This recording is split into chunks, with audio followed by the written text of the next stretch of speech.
Hey, let's talk about the Arizona Cardinals right off the top. The funny thing, I'm thinking about this is like, what's less interesting than the Arizona Cardinals? But I look at them, and a year ago, they won their first 8 games out of the gate. They're 8-0, power rankings. They got everything going for them, a dynamic young quarterback.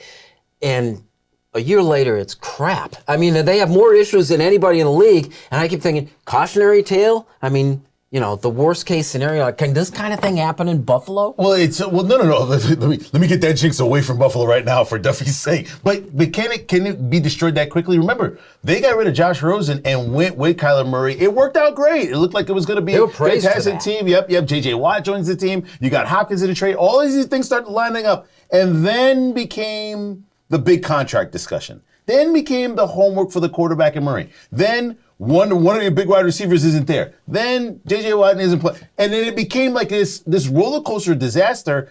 I can't see why you wouldn't even consider blowing it back up again and starting from scratch. But where in that scenario could they have halted it? Maybe not giving that big contract? Well, no, I think it goes way back further. And I think the things that you named as positives were actually why the Cardinals are in this position they're in right now. They just went for the sexiest stuff they could find. They hire Cliff Kingsbury, who's never been successful. Like, as much as he's a name, he doesn't win. And you've seen that in the NFL towards the end of each season. He's 1-12 in his last 13 home games. Do you know that? Kyler Murray, you took a first-round quarterback that you bailed on after a season and go get Kyler Murray. That's a massive red flag. You picked up DeAndre Hopkins. Great trade, but why didn't the Texans want him there anymore? Oh, look what happened. A couple of things. Hollywood Brown, same situation. J.J. Watt is washed up and injury-prone, and you went and got that. All because it made you sound good. To me, the entire Cardinals franchise the last 3 years has been all flash, no substance. So to answer the question that you brought up a second ago, the Bills have been the exact opposite. For the most part, they've built from the inside out. You bring the Stephon Diggs trade to move things forward a little bit, but there's depth, there's plan, there's quality coaching. And I think the reason they go 8-0 last year and collapse after, when you have talent, you can win games. You can just beat teams straight up.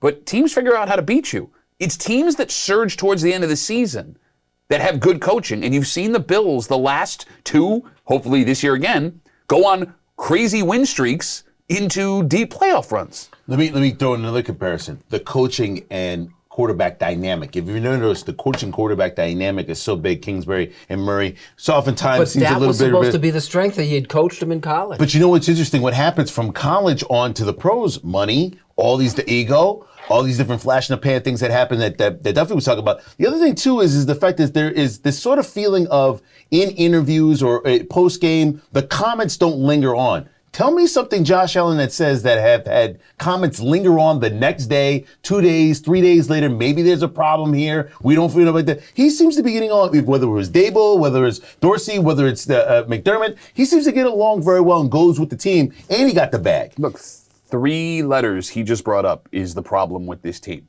Ego. EGO, it's ego, right? Like the quarterback wants to be the guy, the coach wants to be the guy, the defensive end you bring in wants to be the guy, the wide receiver wants to be the guy. The Bills have done a really good job of not bringing in ego issues, whereas the Cardinals did the exact opposite. You got talented players, but, 5 players don't win you a football game. 22 of them do. But was it luck? Yeah, I mean, luck is an interesting word. Maybe you can call it luck. I think that when you have a little bit of success, it's easy to put your ego aside because everybody's getting their credit when things are going well. It's when the ship hits rough seas and people start to point fingers outside the franchise, which causes fingers to be pointed inside the franchise, i.e. the quarterback doesn't study enough, i.e. the head coach is all about what he looks like, not about actually coaching the game, i.e. J.J. Watt's busy videotaping himself working out instead of actually going and doing what he's supposed to be doing. That's when problems show up. I will also add in that you can go all in a little too early. And I think to Duffy's point about the Bills is that they kind of built this foundation of a defense over time. They built this offense over time, getting weapons over time. They got Cole Beasley back. It's almost as if it's attracting more players as opposed to just getting what you can on the open market and let's just go for the Super Bowl because we think we can get there. And here's the thing. I mean, if you want a comparison of a franchise that has done exactly what the Cardinals did and it blew up in their face, the Cleveland Browns for the last 3 years, right? And even this year with Deshaun Watson.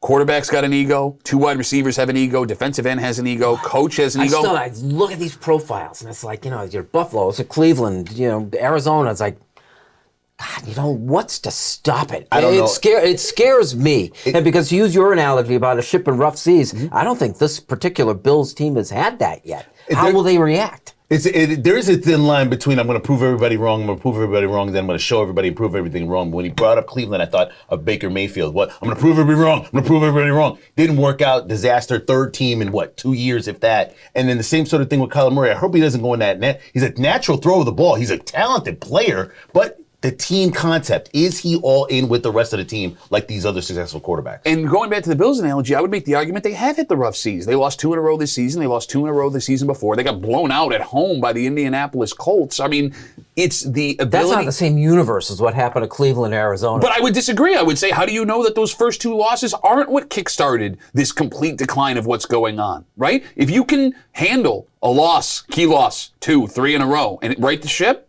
you're fine. Who knows if those first 2 losses in Arizona isn't what set the fuse that blew the bomb up?